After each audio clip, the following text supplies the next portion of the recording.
She rolled her eyes at me across the dinner table, and what I did next cost her everything. I'm grateful you're here with me today. Stay until the very end and comment which country you're watching from so I can see how far this story travels. At 72 years old, I thought I'd seen every kind of disrespect a person could show. But sitting in my son's dining room that evening, watching my daughter-in-law treat me like I was nothing, I realized I was wrong. My name is Eleanor Whitfield, and if someone had told me 5 years ago that I'd become invisible in my own son's life, I would have laughed. But here I was, standing in front of my bathroom mirror on a crisp October Tuesday evening, trying to convince myself that tonight would be different. I live in a modest 2-bedroom apartment in Oak Ridge Heights, a quiet neighborhood on the east side of Pinecrest Valley. The apartment isn't much, just 850 square feet of worn carpet and memories, but it's been home for the past 9 years, ever since my husband Gerald passed away from a sudden heart attack. Gerald had been my anchor, my best friend, my partner in raising our only child, our son Dominic. Dominic. Just thinking his name brought a complicated mix of emotions. Pride, certainly. I'd raised a good man, or at least I thought I had. He was 38 now, a successful civil engineer at Thornton & Associates, one of the premier firms in the city. He'd always been ambitious, driven, focused.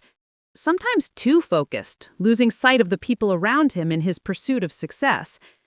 But he was still my baby boy, the child I'd rocked to sleep during thunderstorms, the teenager I'd stayed up with during exam weeks, making coffee and reviewing flashcards until dawn. The young man I'd supported through heartbreaks and disappointments and career setbacks. 3 years ago, Dominic had met Sienna Blackwood at a corporate networking event. She was everything I wasn't. Polished, sophisticated, connected to all the right people. She came from money, old money, the kind that bought country club memberships and vacation homes in Aspen.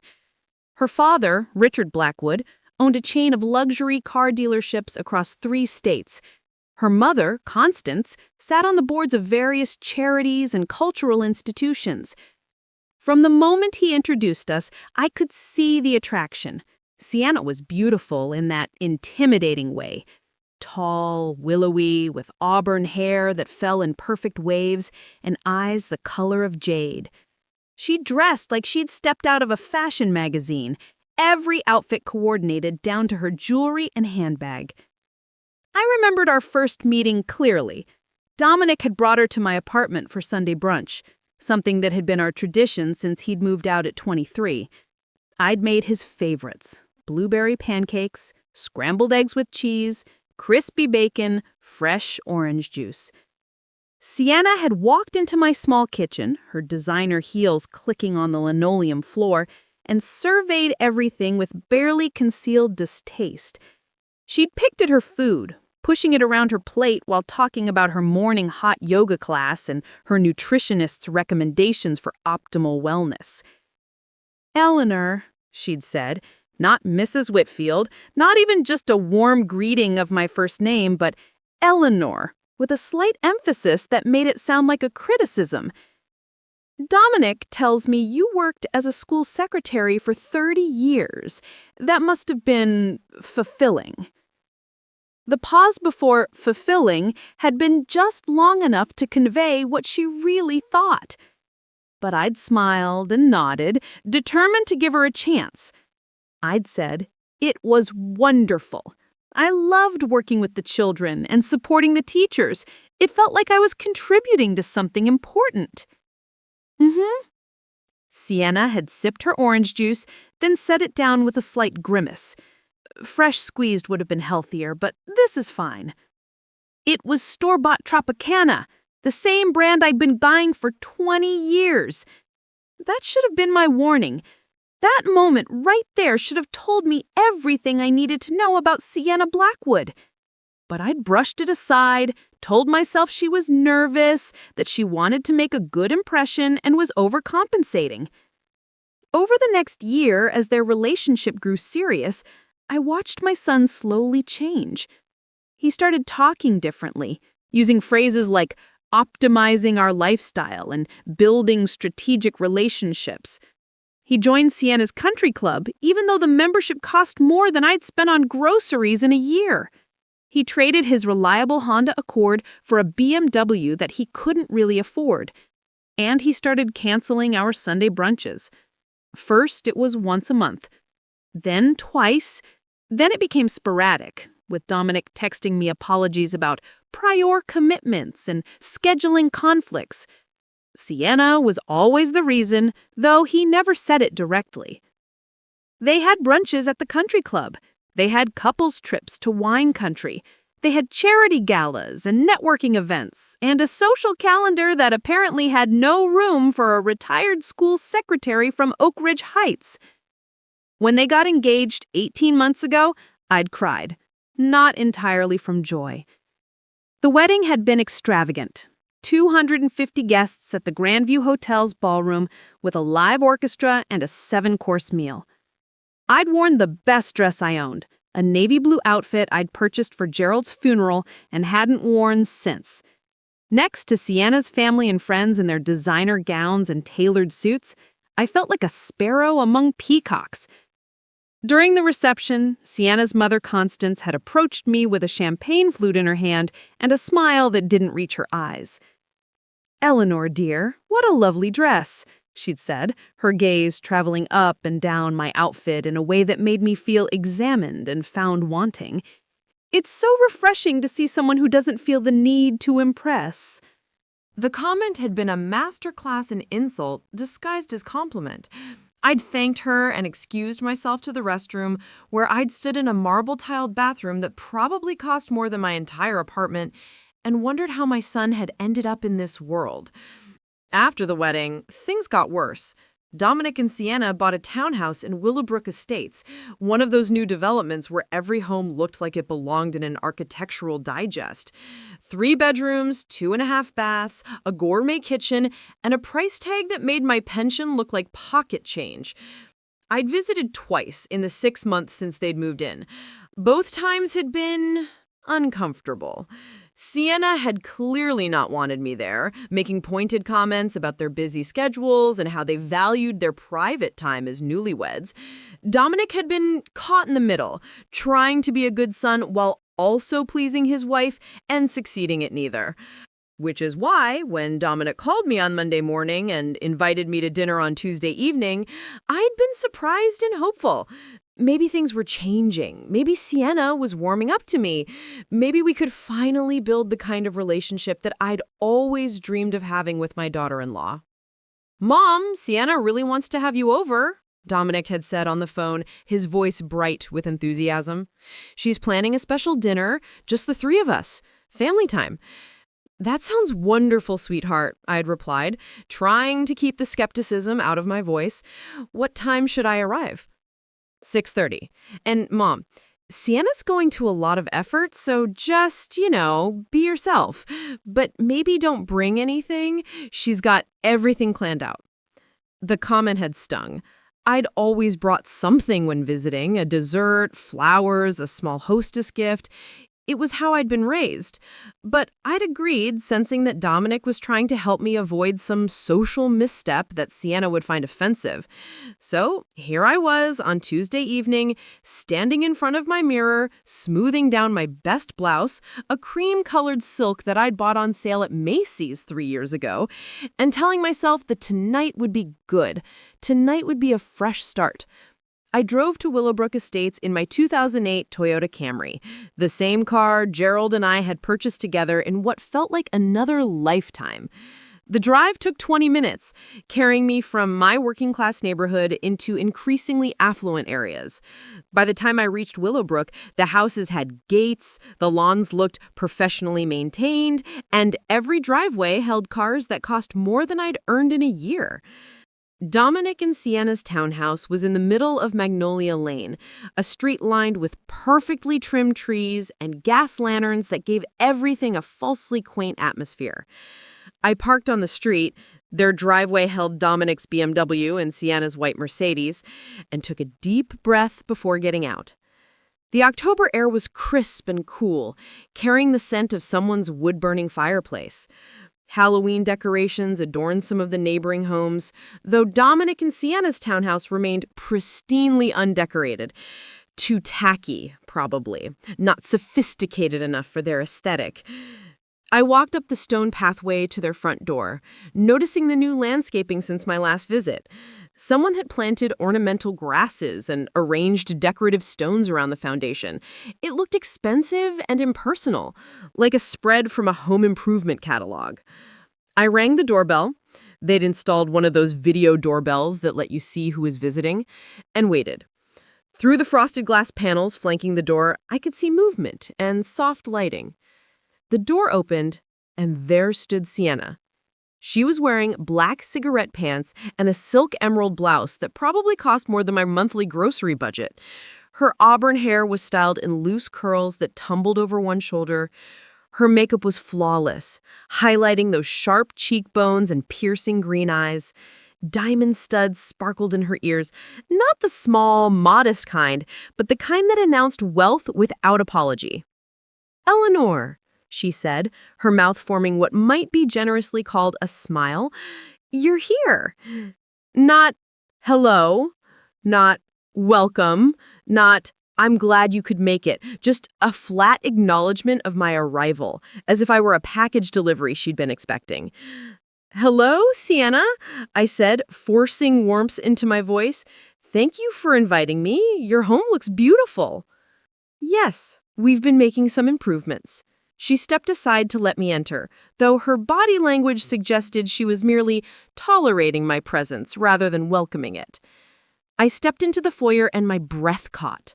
The place had been completely transformed since my last visit 2 months ago. What had been a standard builder-grade interior now looked like something from a luxury home magazine. The walls had been painted a sophisticated gray-blue. Crown molding had been added throughout. The flooring had been replaced with wide plank hardwood that gleamed under recessed lighting. A massive mirror in an ornate gold frame hung on a wall reflecting a crystal chandelier that dangled from the ceiling like frozen starlight. "You've done so much work," I said, genuinely impressed despite my discomfort. "It's stunning." "We believe in investing in our environment," Sienna said, closing the door behind me with a soft click. "Quality matters. First impressions matter. These things reflect who you are." The implication hung in the air. They were quality people, and their home needed to reflect that. Unlike, presumably, my modest apartment with its worn furniture and secondhand decorations. "Is that Mom?" Dominic's voice called from deeper in the house. "Yes, dear, your mother has arrived," Sienna called back, managing to make "your mother" sound like "your obligation." Dominic emerged from the kitchen, wiping his hands on a dish towel. My heart swelled at the sight of him. He was the image of his father, the same dark hair, now touched with gray at the temples, the same warm brown eyes, the same solid build. He wore casual slacks and a button-down shirt, dressed up but comfortable, and when he saw me, his face lit up with genuine pleasure. "Mom!" He crossed the foyer and wrapped me in a hug. For a moment, I was holding my boy again, and everything felt right. "Hello, sweetheart," I murmured against his shoulder. "It's so good to see you." "It's been too long," he said, pulling back to look at me. "You look great." "I look old," I said with a small laugh, "but thank you for lying." "You look beautiful," he insisted, and I could see he meant it.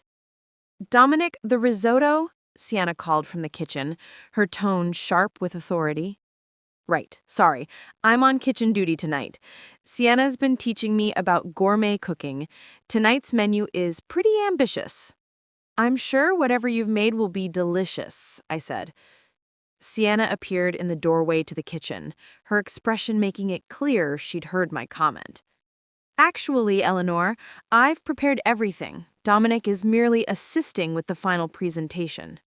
Of course, I'd given credit to my son, and she needed to correct the record. "Well, I'm sure it will be wonderful," I amended. Thank you for going to all this trouble. It's not trouble, Sienna said coolly. It's what one does when entertaining. Entertaining. As if I were a guest rather than family. As if this were a social obligation rather than a family dinner. Come on, Mom, let me give you the full tour, Dominic said, apparently oblivious to the tension crackling in the air. We've made so many changes since you were last here. He took my arm and guided me through the house, pointing out all the renovations with obvious pride. The living room with its new furniture, a sectional sofa in charcoal gray, a glass coffee table, abstract art on the walls that probably cost a fortune and looked like something a child had painted. The dining room with its extendable table that could seat 12. The modern light fixture hanging overhead like a sculptural statement piece. The kitchen's the real showpiece, Dominic said, leading me into a room that had been completely gutted and rebuilt. It was stunning, I had to admit. White cabinets with gold hardware reached to the ceiling, marble countertops sparkled under pendant lights. Professional-grade appliances gleamed in stainless steel. A wine fridge was built into the island, its glass door revealing rows of expensive bottles. This must have cost a fortune, I said before I could stop myself. Dominic's expression flickered, just for a moment, a shadow of something uncomfortable. We've been investing in the property, he said carefully, building equity. With what money, I wanted to ask, but didn't. My son was an engineer, yes, and he made a good salary. But this level of renovation? This required serious capital. Sienna was at the stove, stirring something in a copper pot that probably cost more than my monthly car payment. She glanced over her shoulder at us. Dominic, darling, would you open the wine? The Bordeaux, I set out. Eleanor, do you drink wine, or would you prefer something else? The way she asked made it clear she expected me to request something unsophisticated. Beer, perhaps, or worse, soda. Wine would be lovely, I said. Red or white? Dominic asked, moving to the wine fridge. Whatever you're serving is fine with me. We're having red with dinner, a 2015 Chateau Margaux. It needs to breathe for a bit before we eat. I had no idea what that meant or what that wine cost, but from the way she said it, I knew I was supposed to be impressed. Dominic poured 3 glasses, handing one to me with a smile. To family, he said, raising his glass. To family, I echoed, trying to ignore the way her lips pressed into a thin line before she took a sip. Dinner is ready in 20 minutes, Sienna said. Eleanor, why don't you and Dominic catch up in the living room? I need to finish the final preparations. It was clearly a dismissal. She wanted me out of her kitchen. Dominic and I retreated to the living room, settling on that expensive sectional that was somehow both luxurious and uncomfortable. For a few minutes, we talked about surface things, his work, a project he was overseeing, some colleagues who were causing drama. But I could feel him holding back, not telling me the real things, the deep things we used to share. How are you really? I asked, touching his hand. Are you happy? Of course I'm happy, Mom, he said quickly, too quickly. I have everything I ever wanted. A beautiful wife, a great house, a successful career. And what about time for yourself, for your old friends, for your old mom?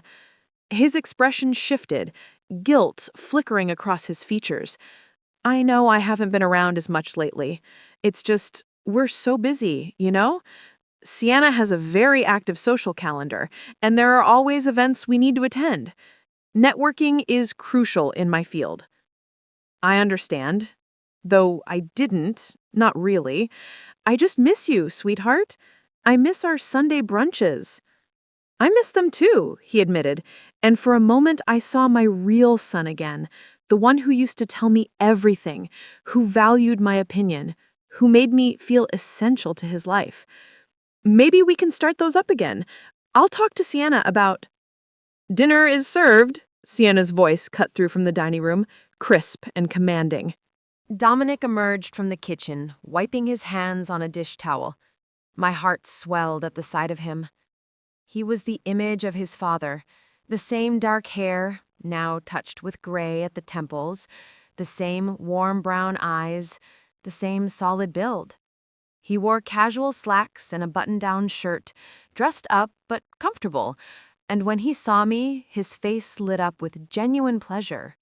"Mom!" He crossed the foyer and wrapped me in a hug. For a moment, I was holding my boy again, and everything felt right. "Hello, sweetheart," I murmured against his shoulder. "It's so good to see you." "It's been too long," he said, pulling back to look at me. "You look great." "I look old," I said with a small laugh, "but thank you for lying." "You look beautiful," he insisted, and I could see he meant it. "Dominic, the risotto," Sienna called from the kitchen, her tone sharp with authority. "Right, sorry. I'm on kitchen duty tonight.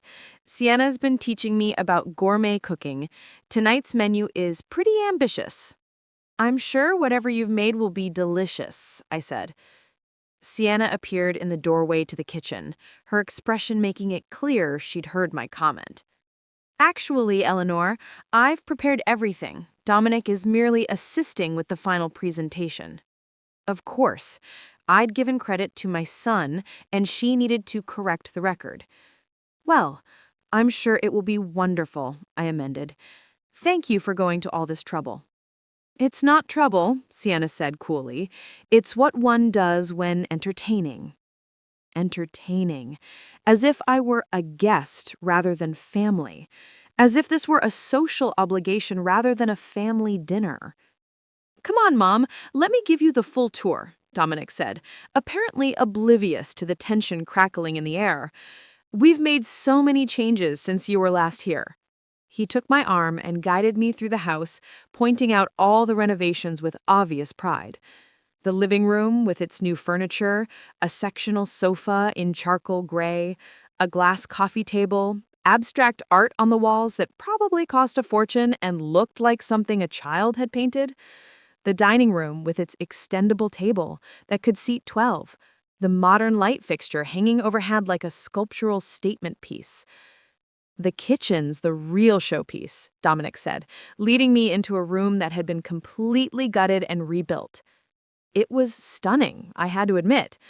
White cabinets with gold hardware reached to the ceiling, marble countertops sparkled under pendant lights.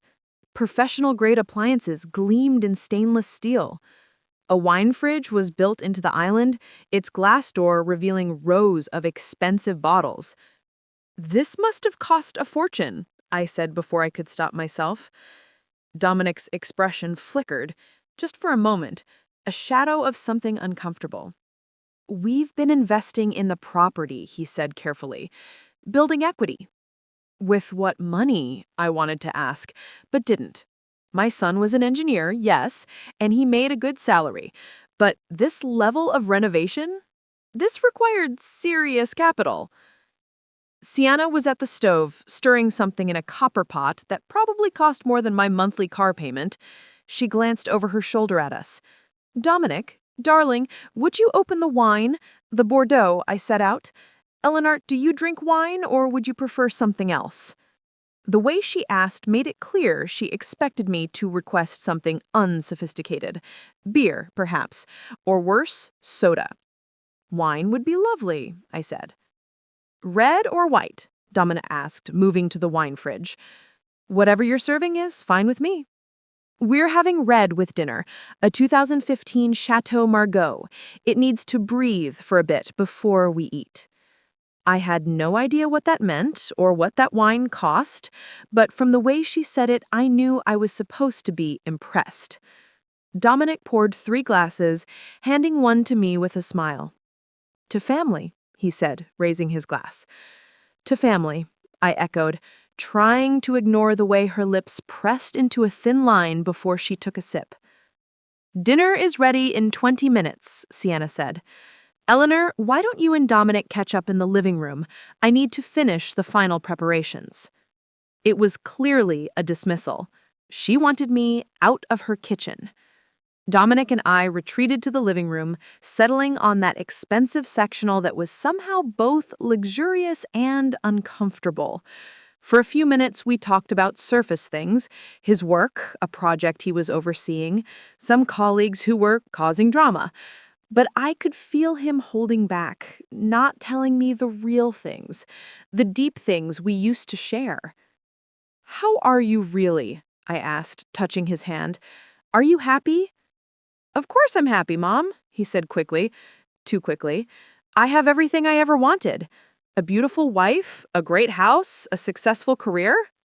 "And what about time for yourself? For your old friends? For your old mom?"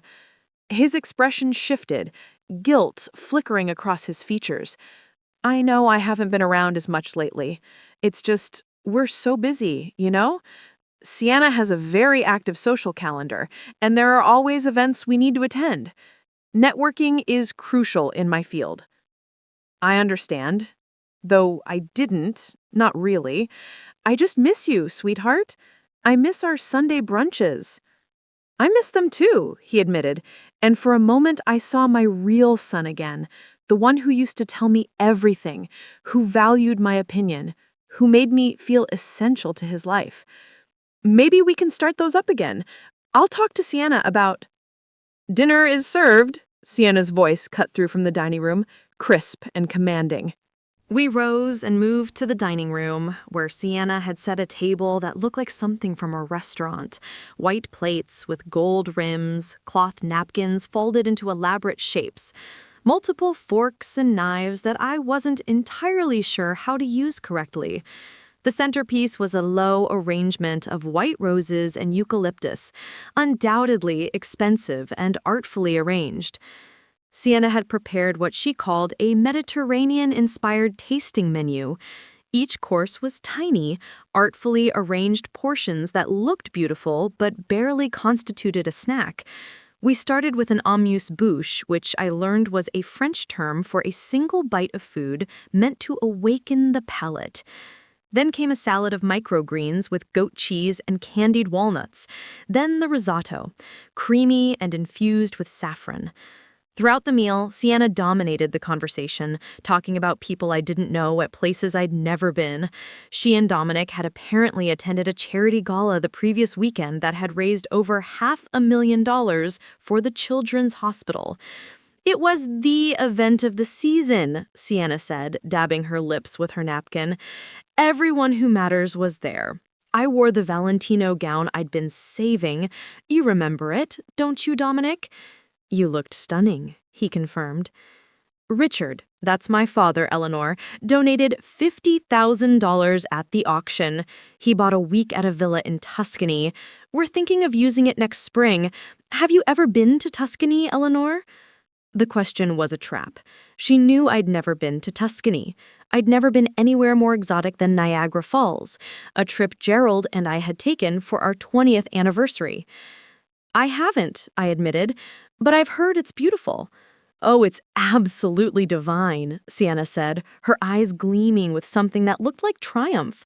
"Of course, European travel isn't for everyone. Some people prefer to stay closer to home." "Some people can't afford international travel," I wanted to say, but I bit my tongue. The main course was lamb chops with rosemary and roasted vegetables. Again, beautiful presentation, minimal substance. I was starting to suspect I'd need to make myself a sandwich when I got home. As we ate, I tried to steer the conversation towards safer topics. I asked about Dominic's latest project at work, but Sienna interrupted to correct details and add her own commentary.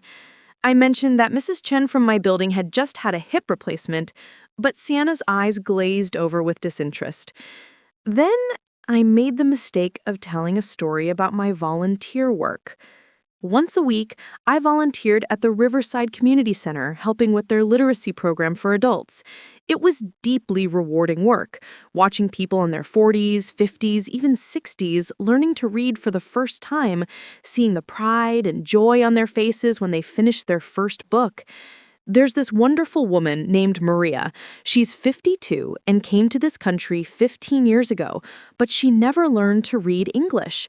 Last week, she finished her first novel, a mystery by Agatha Christie. She was so proud, and honestly, I teared up a little when she showed me. That's when it happened. Sienna rolled her eyes. Not subtly, not discreetly. It was a full, theatrical eye roll, her head tilting back slightly, her expression of pure, undisguised contempt, as if I were the most boring, tedious, irrelevant person she had ever been forced to endure. Time seemed to slow down. I stopped mid-sentence, my words dying in my throat. The dining room suddenly felt very cold, despite the soft lighting and expensive ambiance. I looked at Dominic, waiting for him to react, to defend me, to at least acknowledge what his wife had just done. But he was staring down at his plate, carefully cutting his lamb into precise pieces, his jaw tight but his mouth firmly closed. The silence stretched out, becoming painful, suffocating. Sienna reached for her wine glass, took a delicate sip, and set it down with precise control. Then she smiled at me, a smile that didn't reach her eyes, a smile that said she knew exactly what she had done and didn't care. "Eleanor," she said, her voice dripping with false sweetness, "that's such a quaint story. Community service is so important for people who have that kind of time. Dominic and I support several charities, of course, but we're more focused on causes that have real impact. Literacy programs are fine, but they're really just addressing symptoms rather than root problems, don't you think?" She'd just dismissed my volunteer work, something I cared about, something that gave my retirement meaning, as quaint and insignificant. And still, Dominic said nothing. Something inside me broke in that moment, not loudly, not dramatically, but like a small, essential piece of machinery that had been holding everything together finally giving way under too much pressure. I set down my fork carefully, making sure it was perfectly aligned with my knife, buying myself a moment to compose my face, to push down the hurt and humiliation threatening to overwhelm me. "You know," I said quietly, "I think I'm not feeling very well. Would you mind if I left early?" "Mom," Dominic started, finally looking up, his expression somewhere between guilt and relief. "Please," I cut him off gently. "I just need to go home. Thank you both for dinner. It was lovely." It was not lovely. It had been torture. I stood up, my legs feeling unsteady. Sienna made no move to stop me, didn't even pretend to be concerned about my sudden illness.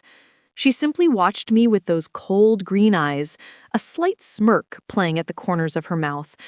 Dominic did stand, walking me to the door with his hand hovering near my elbow, not quite touching me. "Mom, I'm sorry if—" "Don't," I said softly as we reached the foyer. "Just don't, Dominic." "But you didn't even get dessert. Sienna made—" "I'm sure it's lovely." I looked up at my son, this man I'd raised, this child I'd sacrificed everything for, and felt like I was looking at a stranger. When did you become someone who lets his wife treat your mother like that? His face flushed. "She didn't mean—" "She meant it, sweetheart, and you know she did. The question is why you're okay with it." I let myself out before he could respond, before the tears building behind my eyes could spill over and give Sienna the satisfaction of knowing she'd hurt me.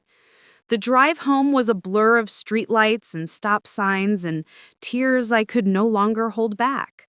By the time I pulled into my apartment complex, I was sobbing, great heaving gasps that made my chest ache and my vision swim. I sat in my parked car for 10 minutes, trying to compose myself before going inside. My neighbors were nice people, but I didn't want anyone to see me like this, to ask questions I couldn't answer without breaking down completely. Finally, when the tears had slowed to occasional hiccups, I went inside. My apartment felt even smaller than usual after spending the evening in Dominic and Sienna's showcase home. Everything looked shabby and worn in the harsh fluorescent lighting of my kitchen. I made myself a cup of chamomile tea in a chipped mug that had been Gerald's favorite and sat at my small kitchen table.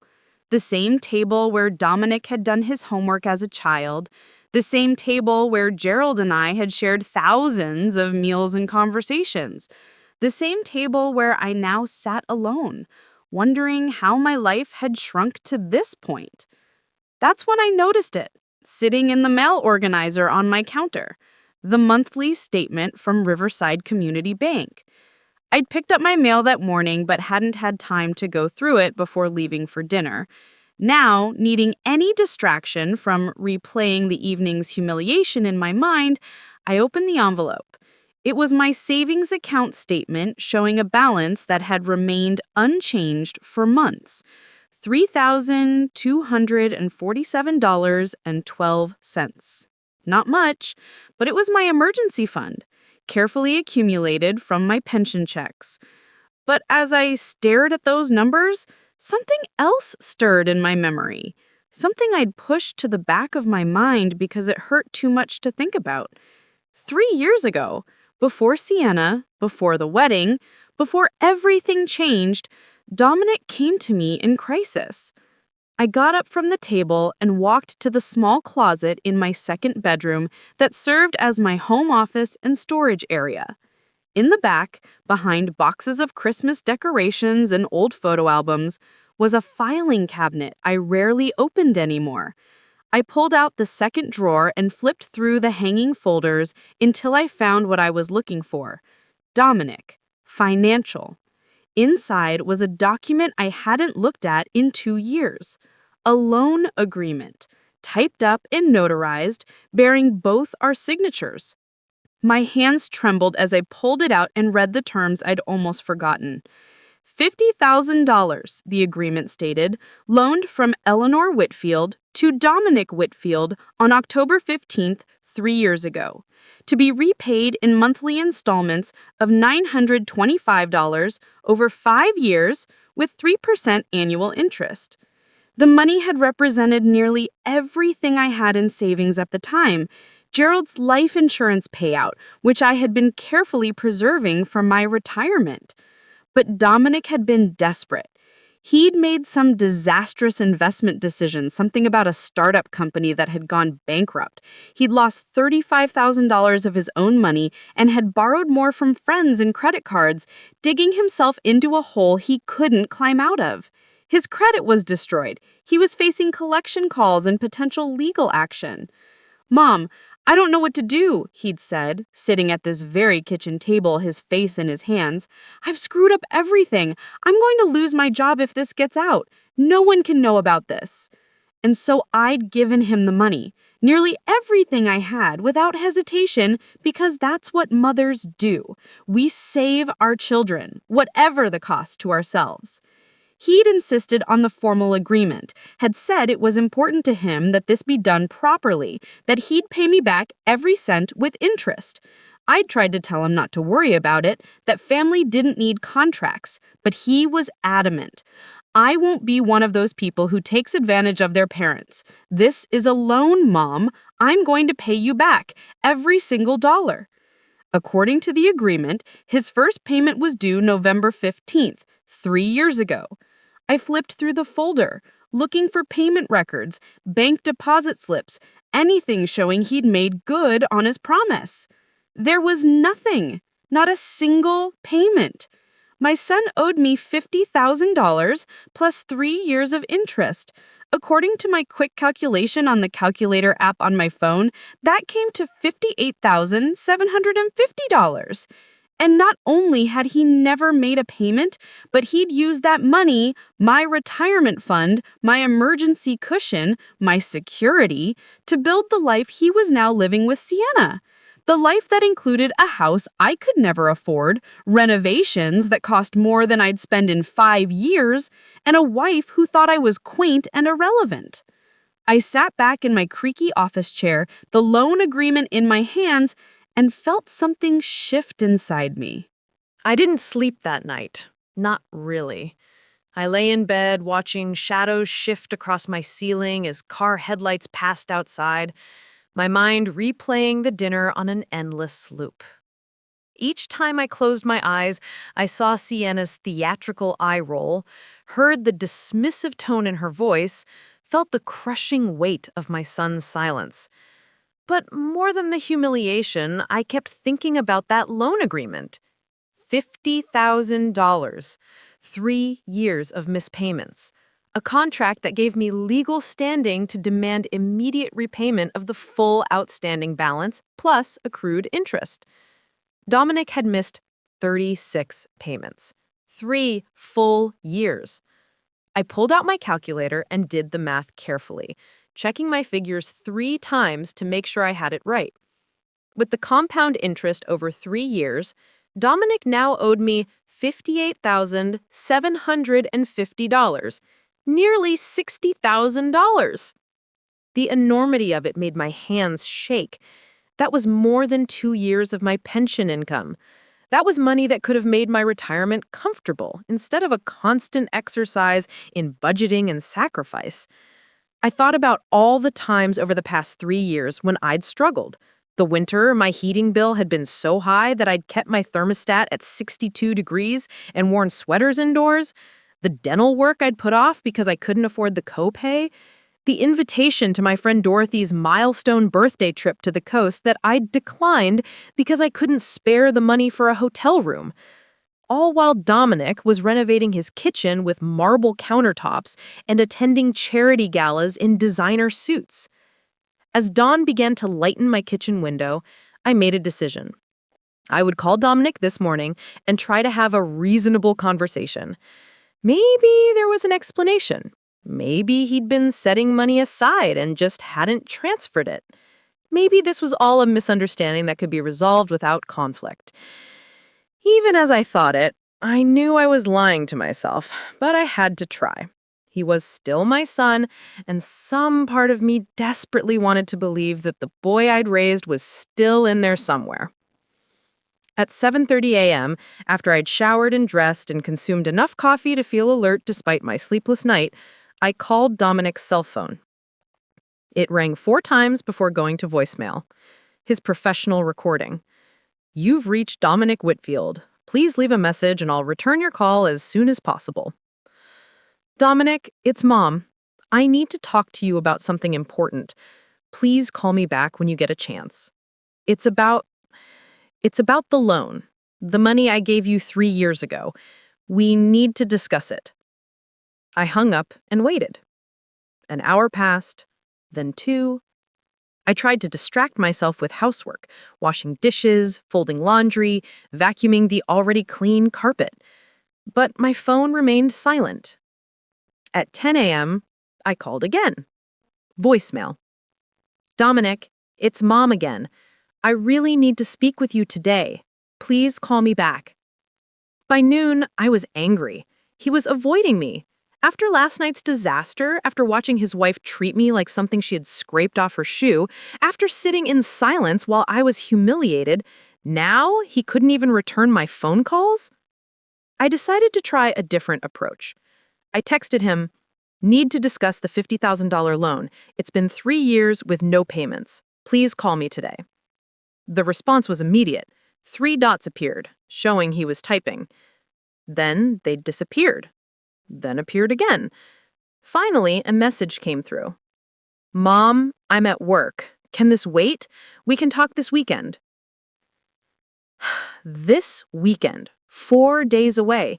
He wanted me to wait 4 more days while he figured out how to handle this, while he consulted with Sienna, while he crafted whatever excuse or justification he'd prepared. I typed back, "No, it cannot wait. I need to speak with you today. This evening, after work, my apartment at 6 p.m. Please don't make me take this to a lawyer." The 3 dots appeared and disappeared several times. Finally, fine, 6 p.m. I spent the rest of the day preparing. I made copies of the loan agreement, printed out my bank statements showing no deposits from Dominic, calculated the exact amount owed with interest broken down month by month. I wanted documentation for everything, proof that I wasn't some confused old woman misremembering details. I also called Martin Kepler, the lawyer who drafted the original agreement. He was semi-retired now, in his late 70s, but he still took my call. Eleanor, it's been years. How are you holding up? I've been better, Martin. I need some legal advice about that loan agreement you drew up for Dominic and me 3 years ago. There was a pause. The $50,000 loan? Has there been a problem? He hasn't made a single payment. Not one. In 3 years. Oh, Eleanor. Martin's voice filled with sympathy. And something else. Disappointment, maybe. Have you spoken to him about it? He's coming over tonight. But I wanted to understand my legal position first. According to the contract, I can demand immediate repayment if he's missed more than 6 payments, correct? That's correct. The acceleration clause is very clear. If he's in default, and after 3 years he's definitely in default, you have the legal right to demand the full balance immediately. And if he can't pay? Another pause. Then you have several options. You could place a lien on property he owns, garnish wages, take him to court. Eleanor, are you sure you want to go down this road? He's your son. I know who he is, Martin, but I also know what he owes me. That money was my retirement savings. I gave it to him because he was desperate, and he promised to pay it back. He's been living in a renovated townhouse while I've been scraping by on my pension. I understand, and you're absolutely within your rights. If you want to pursue this, I can help you. But I'd recommend trying to work it out informally first. Family court is expensive and emotionally draining. That's what tonight is for, but I wanted to know my options if he refuses to make this right. Call me tomorrow and let me know how it goes. If you need to take legal action, I'll help you file the paperwork. And Eleanor, I'm sorry you're going through this. You deserve better. After I hung up, I sat quietly for a moment, absorbing the reality of what I was about to do. Taking legal action against my own son, it felt wrong, unnatural. Mothers were supposed to sacrifice for their children, not demand repayment. But mothers were also supposed to be treated with respect and dignity, and their children were supposed to keep their promises. At 5:45 p.m., I heard a car pull up outside my apartment building. I looked out the window and saw Dominic's BMW in the visitor parking area. He sat in the car for several minutes, probably gathering his courage, or maybe calling Sienna for guidance. Finally, at exactly 6 p.m., there was a knock at my door. I took a deep breath and opened it. Dominic stood there in his work clothes, slacks and a button-down shirt with the sleeves rolled up, his tie loosened. He looked tired, stressed, and the moment he met my eyes, I saw guilt written all over his face. "Hi, Mom," he said quietly. "Come in, Dominic." He stepped inside, and I watched him take in my small apartment as if seeing it for the first time. The worn furniture, the outdated appliances, the carpet that needed replacing. The contrast with his showcase townhouse must have been stark. "Do you want coffee? Water?" I asked, falling back on ingrained hospitality despite the tension crackling in the air. "No, I'm fine." He stood awkwardly in my living room, not sitting down, his hands shoved in his pockets. "Mom, about last night..." "We're not talking about last night right now. We're talking about the $50,000 you borrowed from me 3 years ago, the money you promised to repay and haven't." He flinched. I know I owe you that money. It's just, things have been complicated." "Complicated how? You have a good job, you're living in a house that's been renovated from top to bottom, you attend charity galas and take trips to wine country. What exactly is so complicated about keeping your promise to your mother?" "It's not that simple, Mom." His voice took on a defensive edge. "Sienna and I have expenses. The house, the renovations, entertaining, it all cost money. More than you'd think." "More than you'd think," I repeated slowly. "Dominic, do you know what my monthly pension is? Do you have any idea what I live on?" He looked away, his jaw tightening. "Mom, I didn't forget about the loan. We've been investing in our future, building equity, making connections that will pay off in the long run. With my money, I said flatly. You've been building your future with my retirement savings, while I've been choosing between heating my apartment adequately and paying for dental work. His face flushed. If you needed money, you should have said something. The audacity of it took my breath away. I shouldn't have to ask my son for my own money back. You signed a contract, Dominic. You promised monthly payments of $925. 36 months have passed. That's $33,300 you should have paid me by now, not counting the remaining principal. I don't have that kind of money just sitting around. But you have money for marble countertops, for designer clothes, for that BMW you're driving. Those are investments in our lifestyle, in our social position. And I'm what? A bad investment? The words came out sharper than I intended. I'm the mother who can be ignored because I'm not important enough to keep promises to? That's not what I meant, and you know it. His voice was rising now, frustration and guilt making him defensive. You're twisting everything. I was going to start making payments. I just needed to get established first, to get on solid financial footing.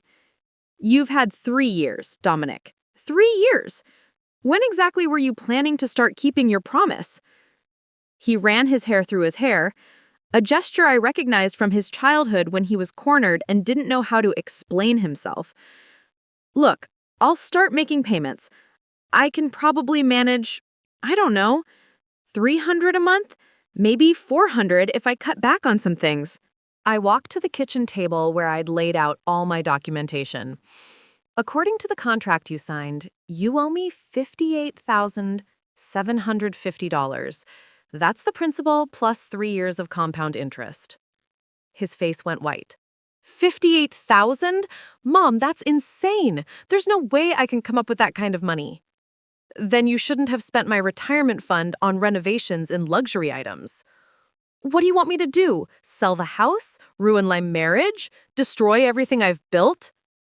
I want you to honor your commitment.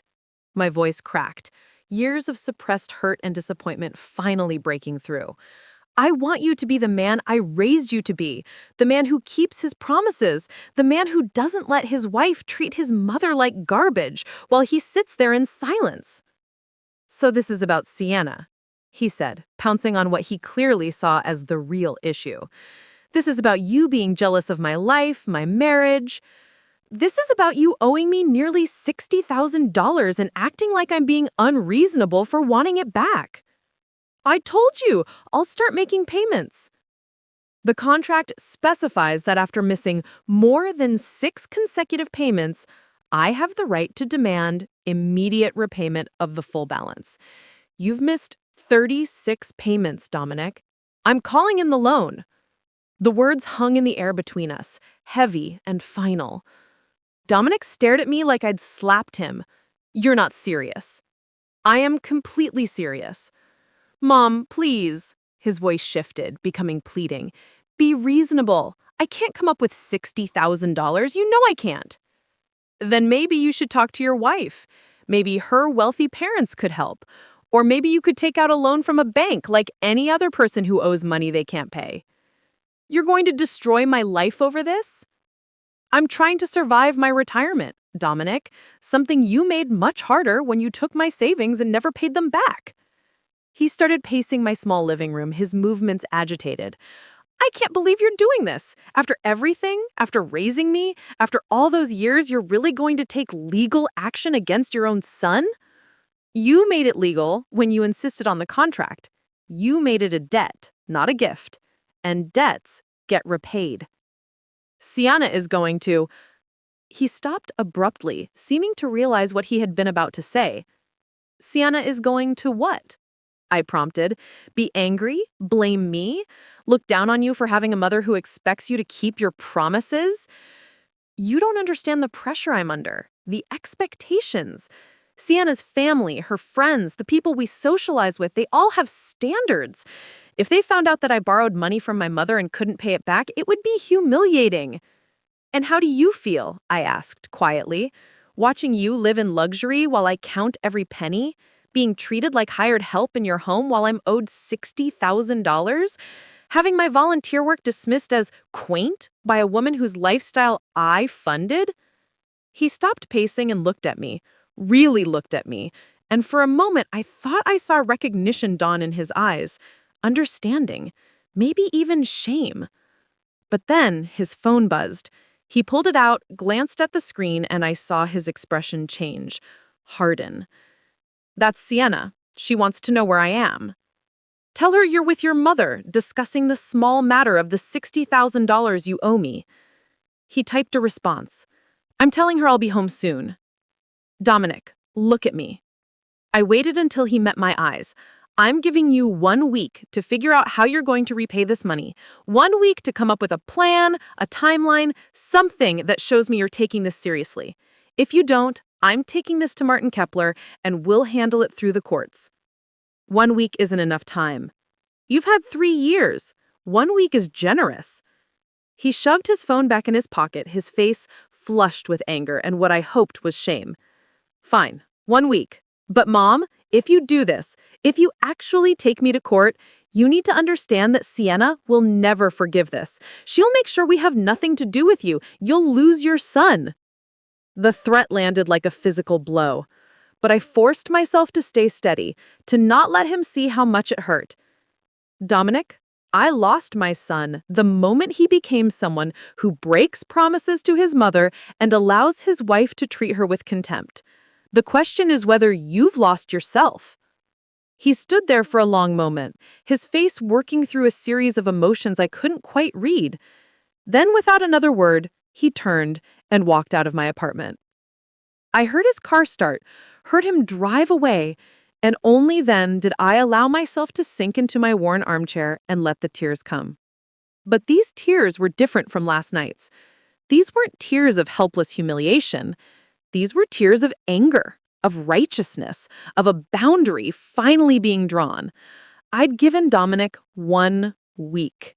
7 days to prove that the son I'd raised was still in there somewhere, that he valued our relationship more than his wife's approval, that he understood the gravity of what he had done.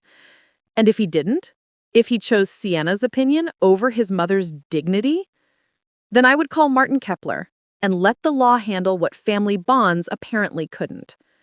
The next morning, I woke early despite my exhausted state. My eyes were puffy from crying and my head ached from stress and lack of sleep, but I felt something I hadn't felt in years. Determined. I made breakfast, oatmeal with sliced banana, the same breakfast I'd made for Dominic countless times during his childhood, and reviewed my documentation one more time. Everything was in order, the contract was ironclad, my case was solid. At 9 a.m., my phone rang. Dominic's number. My heart leaped, hope surging despite my attempts to stay guarded. Maybe he'd thought about it overnight. Maybe he'd realized the seriousness of the situation and was ready to make things right. I answered on the third ring. "Hello? Eleanor?" It wasn't Dominic's voice. It was Sienna's, sharp and cold. "We need to talk." My stomach dropped. "Where's Dominic?" "He's at work, where he should be instead of dealing with this ridiculous drama you've created." I could hear the barely controlled fury in her voice. "I cannot believe you're actually trying to extort money from your own son." "It's not extortion, Sienna. It's a loan repayment. Dominic borrowed $50,000 from me 3 years ago and promised to pay it back. He hasn't made a single payment." "That was a gift. You gave him that money because he's your mother. That's what parents do. They help their children." "It was a loan. We have a signed contract. Dominic insisted on making it official." "A contract you're now using to blackmail him." Her voice was rising, losing its polished veneer. "Do you have any idea what this could do to us, to Dominic's reputation? If people found out that he's being sued by his own mother, then maybe he should pay what he owes." "We don't have $60,000 just lying around, Eleanor. We have expenses, obligations. We've invested in our home, in our lifestyle." "With my money," I interrupted. You've invested my retirement savings in your lifestyle. That money went to Dominic years ago. What he chose to do with it is his business. You can't just demand it back because you're jealous of what we've built." The accusation stung, partly because I knew it contained a grain of truth. I was hurt by the disparity between our lives. But that wasn't why I was doing this. I'm not jealous, Sienna. I'm broke. I gave my son nearly everything I had because he was in crisis, and he promised to pay it back. He hasn't. And now I'm watching him live in luxury that I funded while I struggle to make ends meet on my pension. Then maybe you should have been better at planning for your retirement instead of relying on your son to support you. The cruelty of it left me momentarily speechless. I'm not relying on Dominic to support me. I'm asking him to repay money he legally owes me, money he promised to repay. You're a bitter, jealous old woman who can't stand to see her son happy. That's what this is really about. You can't handle that Dominic has moved on, that he has a life that doesn't revolve around you. I can handle my son having his own life, Sienna. What I can't handle is being treated like garbage in his home while he uses my money to impress you and your family. Treated like garbage? You mean being served a gourmet dinner that I spent hours preparing? Being welcomed into our home despite your constant criticism and judgment? I mean being dismissed and belittled, having my volunteer work called quaint and insignificant, being rolled your eyes at like I'm a boring inconvenience you have to tolerate. There was a pause. When Sienna spoke again, her voice was colder than ever. You need to let this go, Eleanor. Drop this ridiculous loan demand. If you take Dominic to court, you will destroy your relationship with your son. He'll never forgive you. I will make sure of it.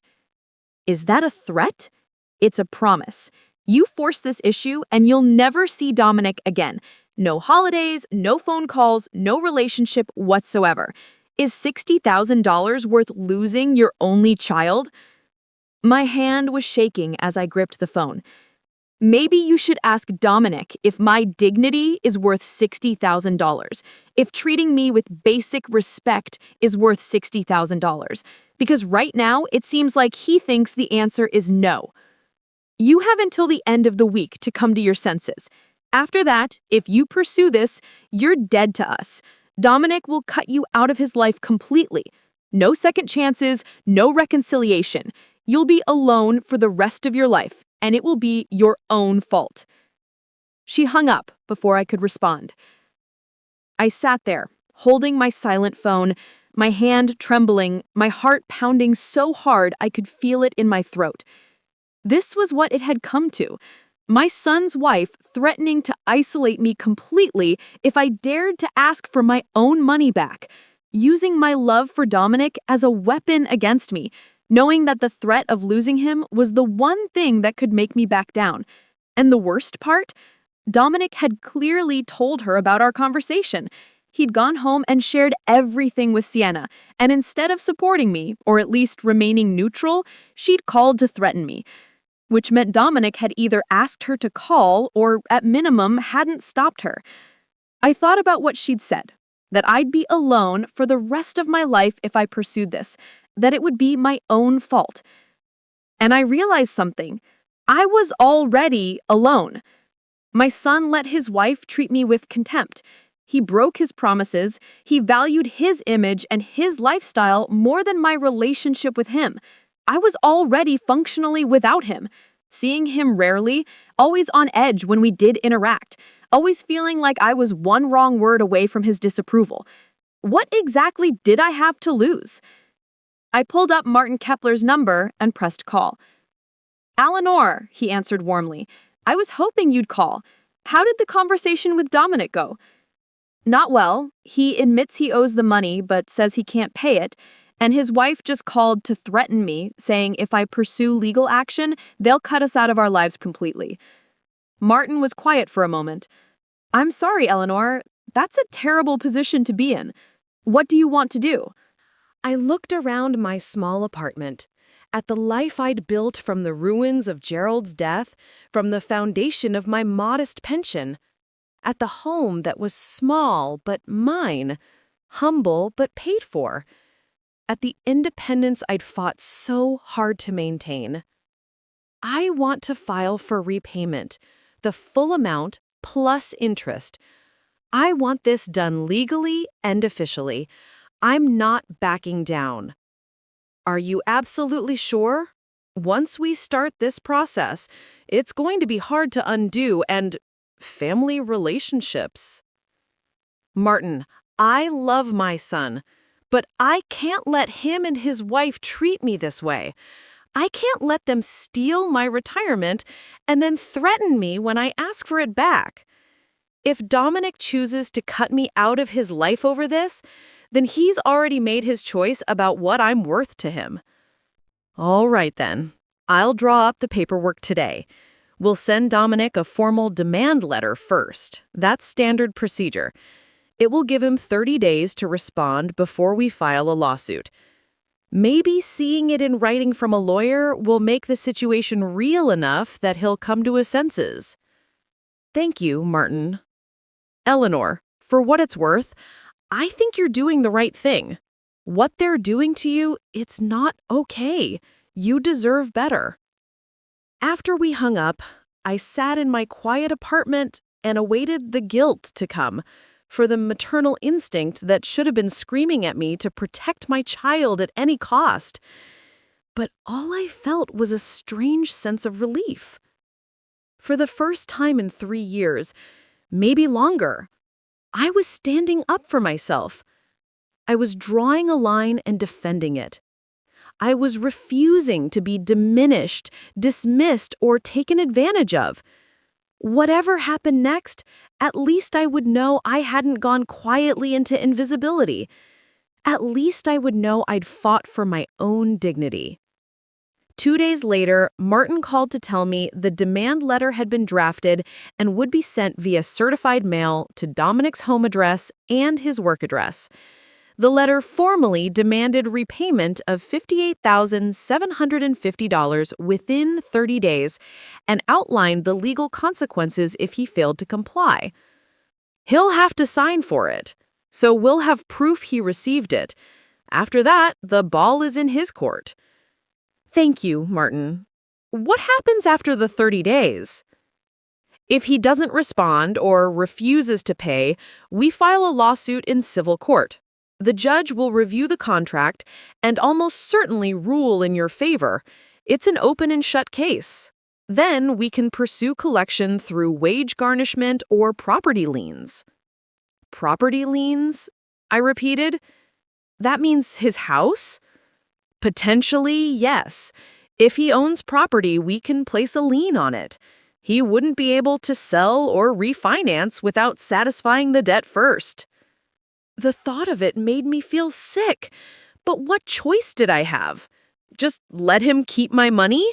Accept that my retirement savings were gone because my son decided they were less important than impressing his wife's social circle? Do it, I said. Send the letter. That evening, I tried to distract myself by volunteering at the Riverside Community Center. It was my regular Wednesday night literacy session, and I needed something to focus on besides my imploding family situation. Maria was there, the 52-year-old woman I'd mentioned at that disastrous dinner, the one whose story Sienna found so tedious. She just finished her second novel, a romance by Nora Roberts, and was beaming with pride. "Maria, look!" She showed me the book, its cover well-worn from being read. "I finished it in only 3 weeks. I'm getting faster." "Maria, that's wonderful. I'm so proud of you." "I never thought I could do this," she said, her eyes shining. "When I started coming here, I couldn't read a menu. Now I'm reading whole books. You've changed my life, Eleanor." I felt tears sting my eyes. Not from sadness this time, but from the profound reminder that my life had meaning and purpose beyond my role as Dominic's mother. I was helping people. I was making a difference. I was valuable, even if my son and his wife couldn't see it. You did this yourself, Maria. I just helped guide you. You put in the work. But you believed in me when I didn't believe in myself. That's everything. Walking to my car after the session, I felt something shift inside me. Sienna had called my volunteer work quaint and insignificant. She had implied that I had too much free time, that my contributions didn't matter compared to her charity galas and society events. But Maria's life had genuinely been changed by the work I did every week. And she wasn't the only one. There were a dozen adults in that program, all of them learning skills that would improve their employment prospects, help them assist their children with homework, give them access to information and stories they'd been locked out of their entire lives. That wasn't insignificant. That mattered. Maybe Dominic and Sienna couldn't see my worth, but I could see it, reflected in Maria's proud smile and the grateful thanks of every student I'd worked with over the years. I didn't need their validation. I just needed them to stop taking advantage of me. The demand letter would arrive in 2 days, and then we'd see what my son really valued, his mother's dignity or his wife's approval. I had a feeling I already knew the answer, but at least I wouldn't be wondering anymore. The certified letters were delivered on Friday morning. Martin called me at 10:47 a.m. to confirm that both had been signed for, one by Dominic himself at his office and one by Sienna at their home. "Now we wait," Martin said. "They have 30 days to respond. My guess is we'll hear something within a week, though. This kind of letter tends to get people's attention quickly." I thanked him and hung up, then sat at my kitchen table with a cup of tea that had gone cold while I'd been on the phone. 30 days. A month for Dominic to decide whether his mother's dignity was worth $60,000 or whether his wife's opinion mattered more. The weekend passed in agonizing silence. My phone never rang. No texts, no calls, no angry visits. Nothing. It was as if I'd ceased to exist entirely in my son's world. By Monday, I'd convinced myself that the silence was intentional, that Sienna and Dominic were strategizing, consulting their own lawyer, perhaps, figuring out how to fight this or minimize the damage. I imagined them sitting in their expensive living room with their new furniture and crystal chandelier discussing me like I was a problem to be solved, rather than a person who'd been wronged. Tuesday afternoon, I was folding laundry when my doorbell rang. I looked through the peephole and felt my heart drop into my stomach. Sienna stood on my doorstep, dressed in a charcoal gray suit that probably cost more than my monthly rent. Her hair was pulled back in a severe bun, her makeup perfect, her expression absolutely frigid. She held a large envelope in one hand. I considered not answering. I had no obligation to let this woman into my home, especially after she had threatened me on the phone. But curiosity and perhaps a stubborn need to face whatever was coming made me open the door. "Sienna?" Eleanor. She didn't wait for an invitation, just stepped past me into my small apartment. Her eyes swept over my modest furnishings with barely concealed disdain. "We need to talk. If you're here to threaten me again, I'm here to make you an offer." She set the envelope on my kitchen table with a sharp snap. "A one-time settlement. Take it or leave it." I walked to the table and looked at the envelope without touching it. "What kind of settlement?" $25,000, cashier's check.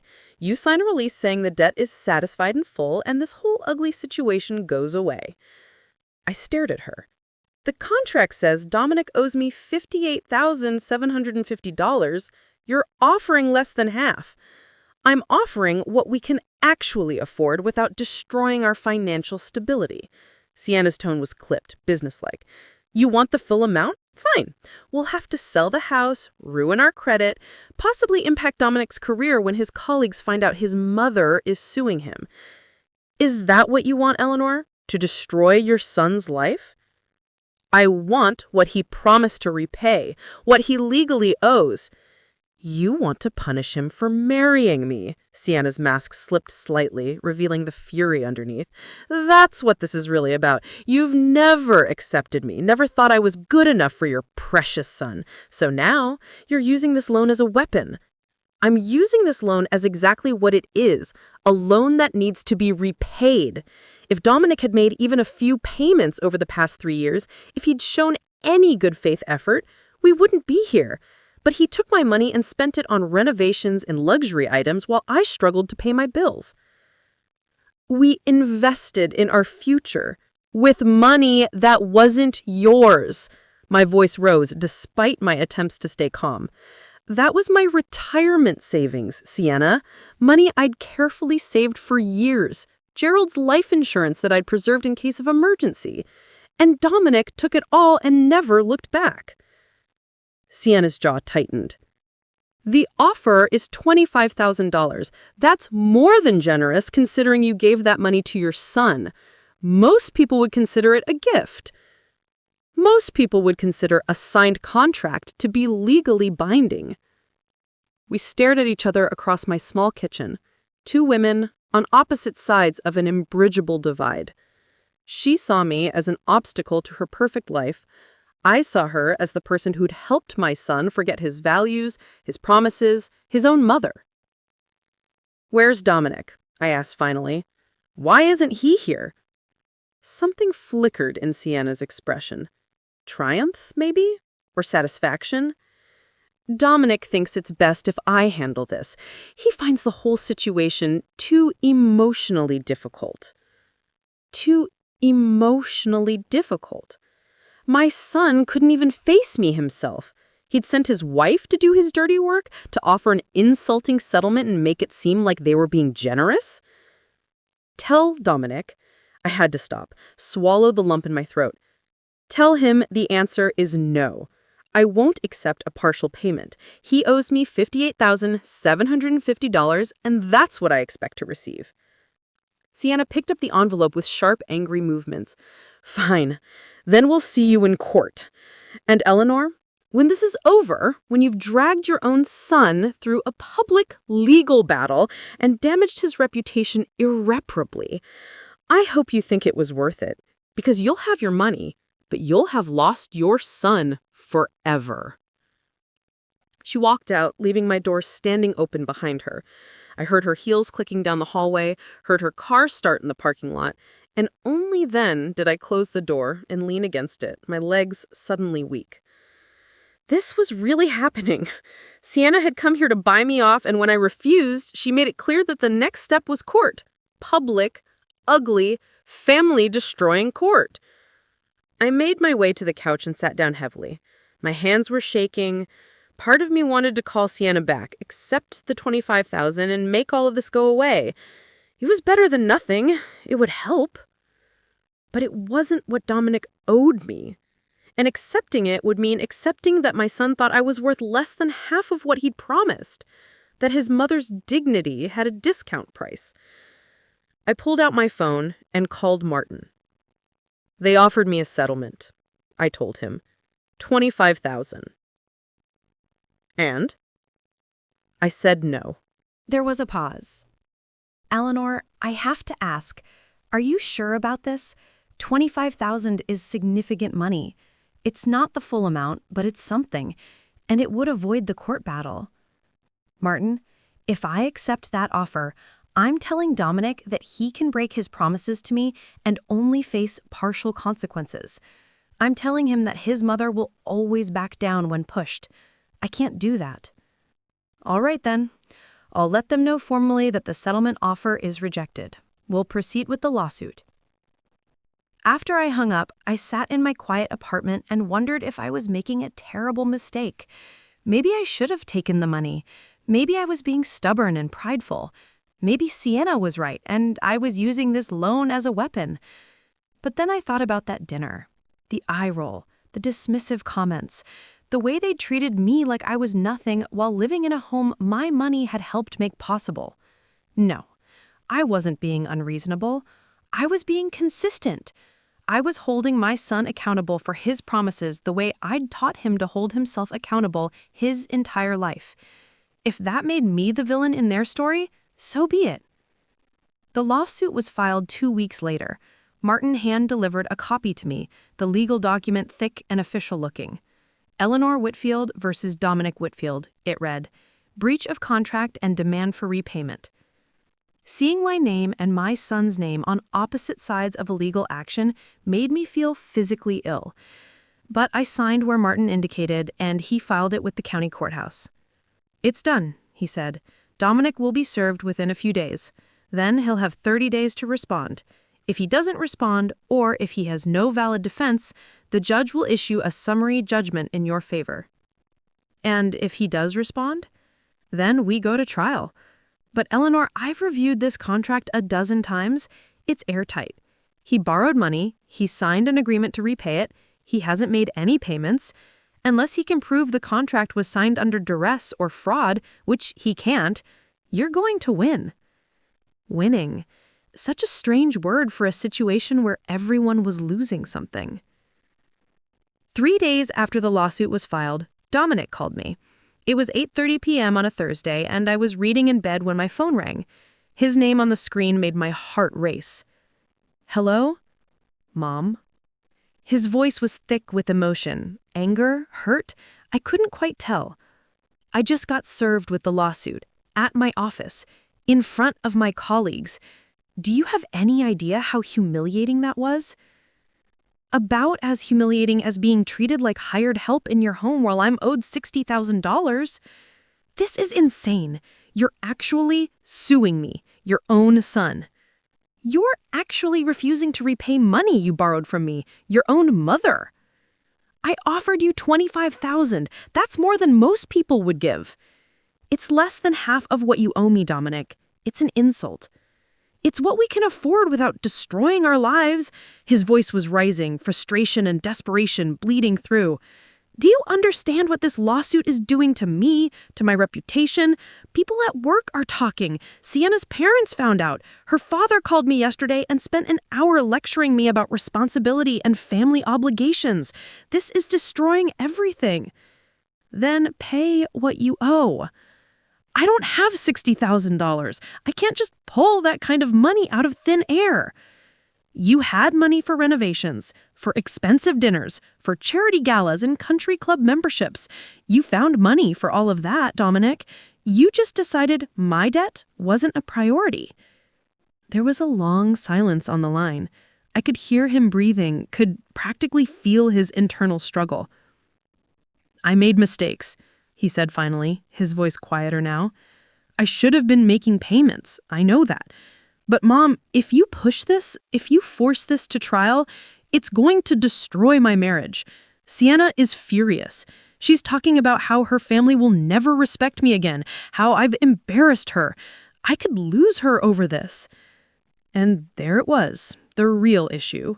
Not that he'd broken his promise to me, not that he'd taken my retirement savings and never repaid them, but that facing consequences for his actions might cost him his wife's approval.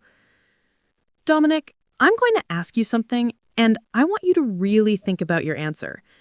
If Sienna's love for you is contingent on you never facing accountability for breaking promises to your mother, is that really love? Is that really a marriage worth preserving at any cost? Don't psychoanalyze my marriage. You've never liked Sienna. I've tried to like Sienna. I've tried to accept her, to build a relationship with her, but she's made it clear from day one that I'm not good enough for her standards, and you've let her treat me that way because it was easier than standing up for me. That's not fair. What's not fair is taking my money and then treating me like I'm being unreasonable for wanting it back. What's not fair is sending your wife to offer me half of what you owe and acting like I should be grateful. What's not fair is making me the villain because I finally stood up for myself. Another long silence.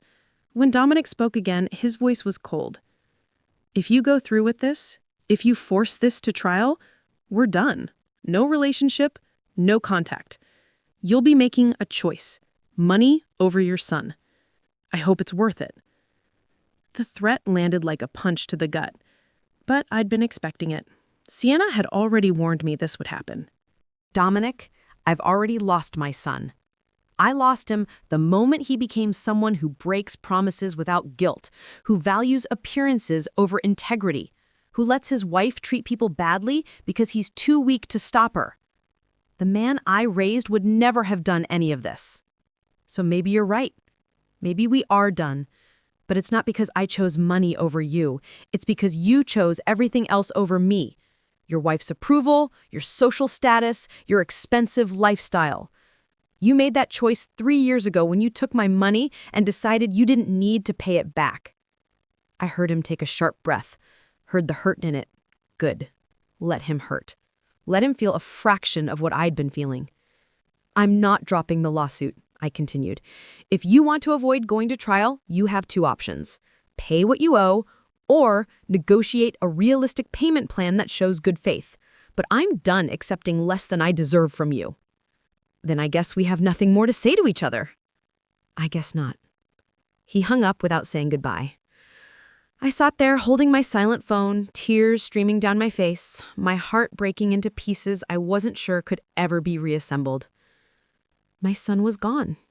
Really, truly gone. Not just distant or distracted, but actively choosing to cut me out of his life rather than face the consequences of his own actions. I cried for an hour, deep, wrenching sobs that came from a place of profound loss. But underneath the grief, there was something else. Something that felt almost like freedom. I'd spent 3 years making myself smaller, accepting less, swallowing hurt after hurt because I was afraid of losing Dominic. But I'd been losing him all along anyway. At least now I was losing him while standing up for myself, while maintaining my dignity, while refusing to be taken advantage of. If this was the end of our relationship, at least it would be on my terms. The trial was scheduled for 6 weeks later. In the interim, Martin tried several times to negotiate a settlement with Dominic's lawyer, a shark of a woman named Patricia Drummond, who charged $450 an hour and specialized in making people look like villains. She's going to try to paint you as a greedy mother taking advantage of her son's temporary financial difficulties, Martin warned me. She'll argue that the loan was essentially a gift, that you're being vindictive, that you're using the legal system to punish Dominic for marrying someone you don't like. Can she do that? The contract is clear. The contract is clear, but juries are emotional. If she can make you look like the bad guy, she might convince the judge to reduce the amount or rule that some of the interest shouldn't apply. It's a long shot, but she's going to try. We spent hours preparing. Martin asked me every question Patricia Drummond might ask, made me defend my position from every angle, prepared me for the character attacks that were coming. She's going to bring up every gift you've ever given Dominic, Martin said. Every birthday present, every check for Christmas, every time you helped him financially. She'll try to establish a pattern of you giving money freely and then changing your mind later. But this was different. We had a contract. I know, and that's what we'll emphasize. This wasn't a gift. It was a formal loan with clear repayment terms that Dominic insisted on. We have the documentation. We have the signed agreement. We have 3 years of bank statements showing no payments. The facts are on our side. The night before the trial, I couldn't sleep. I lay in bed, staring at my ceiling, wondering if I was doing the right thing. In the morning, I would walk into a courtroom and publicly accuse my son of stealing from me. Our family's dirty laundry would be aired in front of a judge, court reporters, possibly even media, if anyone found the case interesting enough to cover. My phone buzzed around 2 a.m., a text message from an unknown number. "This is Constance Blackwood, Sienna's mother. What you're doing to this family is despicable. If you have any decency at all, you'll drop this lawsuit before you destroy my daughter's marriage and my son-in-law's reputation. Some things are more important than money." I stared at the message for a long time, then I blocked the number and set my phone aside. Some things were more important than money, like integrity, like keeping promises, like treating your mother with basic respect and dignity. I finally fell asleep around 4 a.m. and woke at 7 to my alarm. Court was scheduled for 10 a.m. I dressed carefully in my best outfit, a navy pantsuit I'd bought for Gerald's funeral and had worn to Dominic's wedding. It was dated, probably not fashionable by Sienna's standards, but it was dignified and appropriate for court. Martin met me outside the courthouse at 9:30. "Ready?" he asked. "No, but let's do this anyway." We walked through security and made our way to courtroom 4B. It was smaller than I expected from television shows, just a wood-paneled room with benches for spectators, tables for the lawyers, and a raised platform for the judge. Dominic and Sienna were already there, sitting at the defendant's table, with Patricia Drummond. Dominic wore a dark suit that I'd never seen before, probably new, probably expensive. His face was carefully neutral, but I could see the tension in his shoulders. Sienna sat beside him in a cream-colored dress, her hand on his arm in a possessive gesture. She glared at me when I walked in, her green eyes full of hatred. I sat at the plaintiff's table with Martin and tried to calm my racing heart. "All rise," the bailiff called, the Honorable Judge Margaret Chen presiding. Judge Chen was a woman in her early 60s with silver-streaked black hair and sharp, intelligent eyes. She took her seat and reviewed the case file briefly before looking up at both tables. "This is a breach of contract case," she said. "Miss Whitfield is alleging that her son, Mr. Dominic Whitfield, borrowed $50,000 3 years ago and has failed to make any repayment despite a signed loan agreement. Is that correct, Mr. Kepler?" Martin stood. "Yes, Your Honor. We have the original contract, bank records showing the loan disbursement, and 3 years of statements showing no repayment." "And the defense's position, Miss Drummond?" Patricia Drummond stood smoothly. "Your Honor, we argue that this was a family transaction that the plaintiff is now attempting to formalize retroactively. The so-called loan was made during a difficult period in Mr. Whitfield's life, and there was an understanding that repayment would be flexible and based on his ability to pay. The plaintiff's current demands are vindictive and motivated by personal animus toward her daughter-in-law." Judge Chen's expression didn't change. "We'll hear the evidence. Mr. Kepler, call your first witness." I call Eleanor Whitfield to the stand. My legs felt weak as I walked to the witness box. I was sworn in, promising to tell the truth, and sat down, acutely aware of every eye in the courtroom on me. Martin guided me through my testimony gently. I explained how Dominic had come to me 3 years ago in financial crisis, how I'd given him nearly my entire savings to help him, how he'd insisted on a formal contract because he wanted to do things properly. "Did you ever tell Dominic the money was a gift?" Martin asked. "No. He was very clear that he wanted it to be a loan. He said he wouldn't be one of those people who took advantage of their parents. He wanted to pay me back every cent." "And has he made any payments in the 3 years since the loan was made?" "No, not a single payment." "Did you ever ask him about the payments?" I hesitated. "No, I didn't want to pressure him. He's my son. I trusted that he'd honor his commitment when he was able." Martin introduced the contract into evidence, along with bank statements and documentation of the loan. Everything was clear, documented, indisputable. Then it was Patricia Drummond's turn to cross-examine me. She stood up slowly, like a predator preparing to strike. "Miss Whitfield, you love your son, don't you?" "Of course I do." "And over the years, you've given him many gifts, haven't you? Birthday presents, Christmas money, help with various expenses?" "Yes, like any parent would." "So you have a history of giving your son money. Would you say you've given him thousands of dollars over his lifetime?" I saw where she was going. "I've helped him when he needed help, yes, but those were gifts. This was explicitly a loan. We had a contract." "A contract that you didn't enforce for 3 years? A contract that you never mentioned until recently? Isn't it true that you only brought this up after you were unhappy with how you were treated at a family dinner?" My cheeks flushed. "The loan and the dinner are separate issues." "Are they? Isn't it true that you don't approve of your son's marriage? That you've never accepted your daughter-in-law? I've tried very hard to build a relationship with Sienna, but you don't like her, do you? You think she's not good enough for your son. You resent their lifestyle, their success, the fact that your son has moved on with his life." "Objection," Martin called. "Argumentative and not relevant to the contract dispute." "Sustained. Miss Drummond, focus on the facts of the loan." Patricia adjusted her approach. Miss Whitfield, when you gave your son this money, did you discuss what he would use it for? He said he needed to clear some debts. Did you put any restrictions on how he could use the money after his debts were cleared? No, I trusted him to use it responsibly. So if he used some of it to improve his home, to invest in his future, you wouldn't have objected. Not if he was also making his loan payments to me. But you never asked about payments. You never sent him reminders. You never expressed any concern about the lack of repayment until after this dinner where you felt slighted. Isn't that correct? I felt trapped. I didn't want to pressure my son. I thought he'd honor his commitment voluntarily. Or perhaps there was no real expectation of repayment until you decided to use this loan as leverage in a family dispute. Objection, Martin called. Your Honor, Miss Drummond is testifying, not asking questions. Sustained. The witness will be allowed to answer. Miss Whitfield?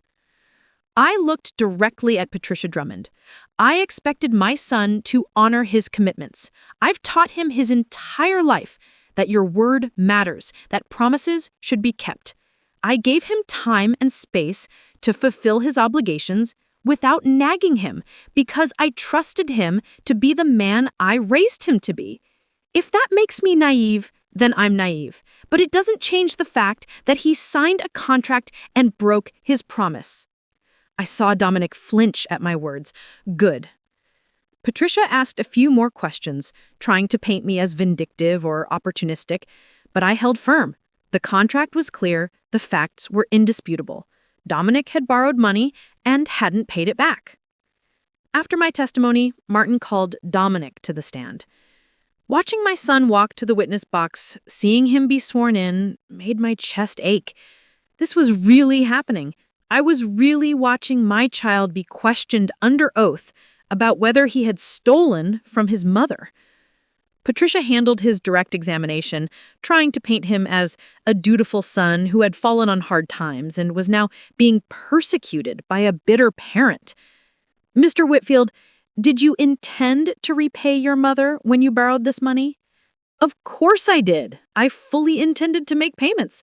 But life got complicated. I got married, we bought a house, expenses increased. Did your mother ever pressure you about the payments? No, never. She never even brought it up. I assumed she understood that I'd pay when I could. Patricia asked a few more questions, trying to paint me as vindictive or opportunistic, but I held firm. The contract was clear. The facts were indisputable. Dominic had borrowed money and hadn't paid it back. After my testimony, Martin called Dominic to the stand. Watching my son walk to the witness box, seeing him sworn in, made my chest ache. This was really happening. I was really watching my child be questioned under oath about whether he'd stolen from his mother. Patricia handled his direct examination, trying to paint him as a dutiful son who'd fallen on hard times and was now being persecuted by a bitter parent. Mr. Whitfield, did you intend to repay your mother when you borrowed this money? Of course I did. I fully intended to make payments, but life got complicated. I got married, we bought a house, expenses increased. Did your mother ever pressure you about the payments? No, never. She never even brought it up. I assumed she understood that I'd pay when I could. And when she suddenly demanded full repayment, how did that make you feel? Blindsided. Hurt. I felt like she was using this loan as a weapon to punish me for my marriage, for my choices. It felt vindictive. Then it was Martin's turn. Mr. Whitfield, you signed a contract agreeing to make monthly payments of $925. Is that correct? Yes, but, and over 3 years, did you make any of those payments? Dominic's jaw tightened. No. Not even one payment, not even a partial payment? No. During this time, did you renovate your home? Yes, but that was an investment. An investment that cost approximately how much? I don't see how that's relevant. Answer the question, please, Mr. Whitfield. Around $40,000, Dominic admitted quietly. $40,000 on home renovations, but not a single $900 payment to your mother. Is that correct? The renovations were necessary to maintain our property value. Did you purchase a BMW during this time? Yes. Join a country club? Yes, but take vacations? Your Honor, Patricia interjected, the plaintiff's son is allowed to live his life. His spending choices are not on trial here.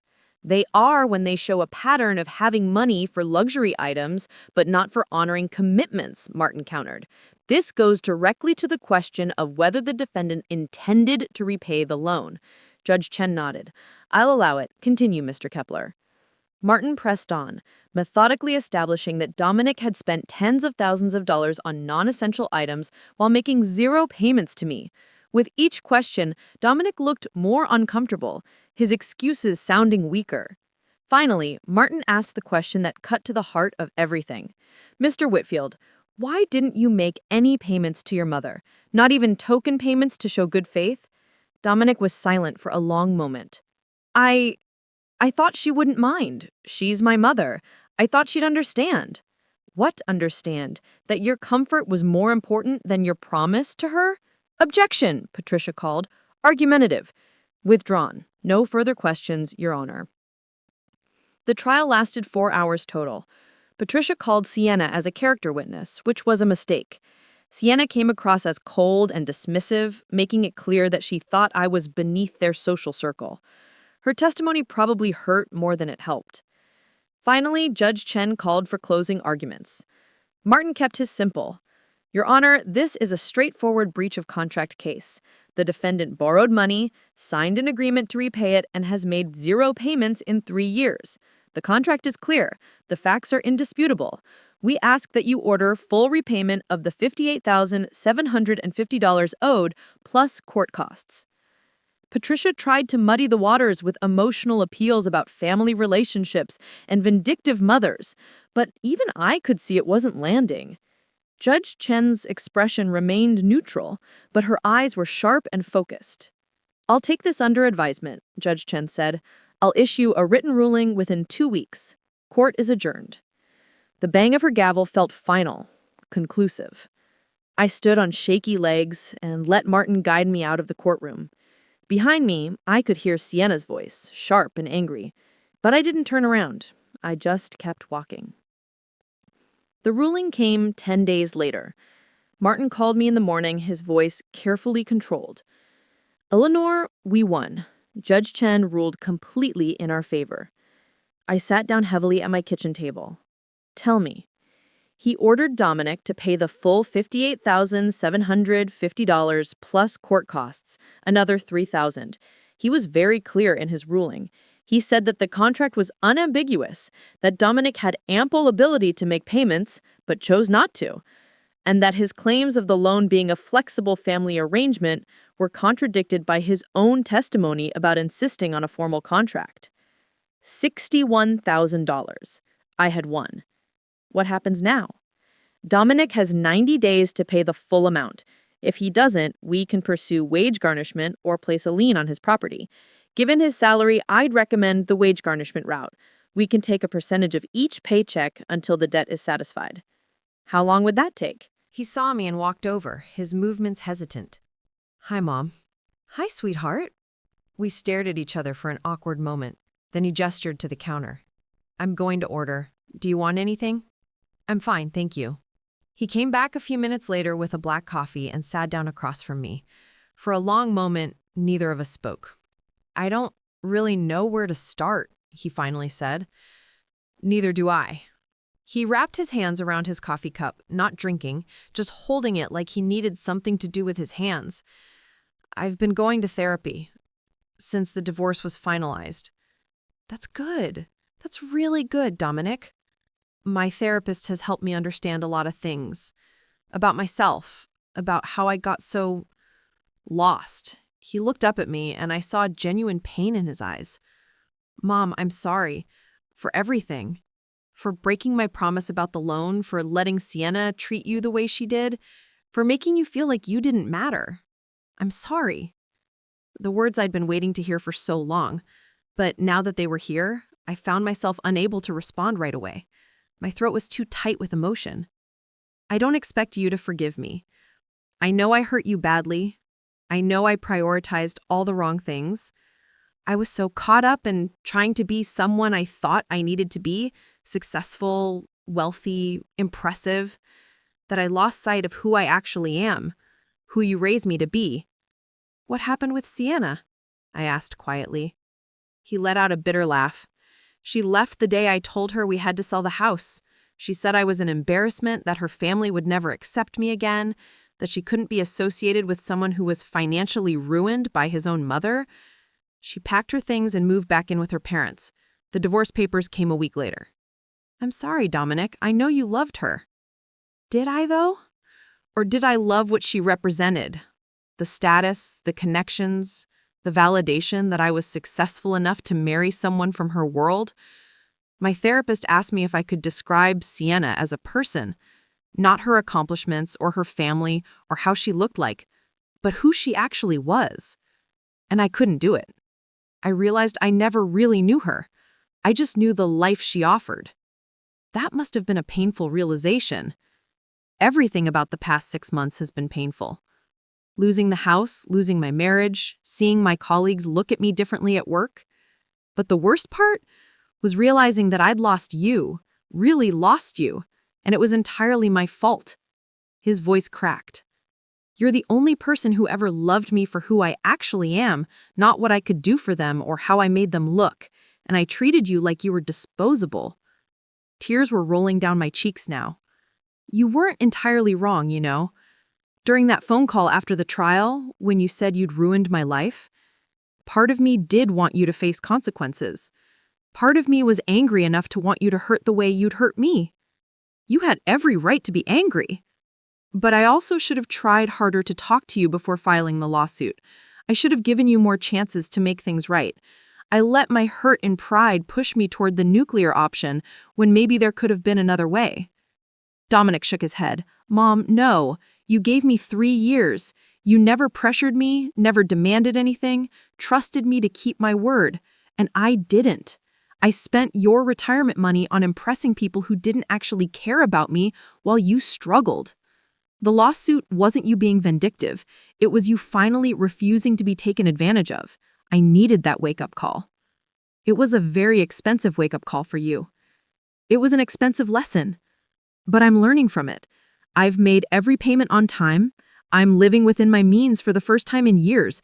I'm saving money again. I'm figuring out who I am when I'm not trying to impress anyone. He paused. I'm becoming someone I think you'd be proud of again. I never stopped being proud of you, Dominic. Even when I was angry, even when I was hurt, you're still my son. I've always been proud of you. How? How could you be proud of me after what I did? Because I know the man you're capable of being. I raised him. He's in there somewhere. And it sounds like he's finding his way back. We sat in silence for a moment, the weight of 6 months of separation and pain hanging between us. I don't expect things to go back to how they were, Dominic said. I know I damaged our relationship, but I'd like to try to rebuild it, if you're willing. Maybe we could do this again. Coffee once a month, or more often, if you want. I'd like to be part of your life again, Mom. A real part, not just someone who shows up for obligatory holiday visits. I'd like that too, I said softly. Very much. And Mom, about the money. I know I have 2 more years of payments, but I want you to know, every payment I make, I'm grateful. Grateful that you loved me enough to help me when I needed it, even when it cost you so much. I'm never going to take that for granted again. We finished our coffee slowly, talking about smaller things, his job, my volunteer work, books we'd been reading. It wasn't easy or comfortable yet. There was too much hurt between us for that. But it was a beginning. As we walked out to the parking lot, Dominic hesitated by his car, a modest Honda Civic, nothing like the BMW he'd lost. Mom, there's something else. Something I should have said at the trial, but didn't have the courage to say. What's that? You were right. About everything. About Sienna treating you badly and me letting it happen. About me valuing the wrong things. About me forgetting what really matters. He looked up at me, directly. And you were especially right about what you said in court, that you taught me my word matters and promises should be kept. You did teach me that. I just forgot. But I'm trying to remember now. I pulled him into a hug, and after a moment of surprise, he hugged me back. Tight, like he used to when he was young and needed comfort. "I love you, Dominic," I whispered. "I've never stopped loving you." "I love you too, Mom. I'm sorry it took losing everything for me to remember what was actually important."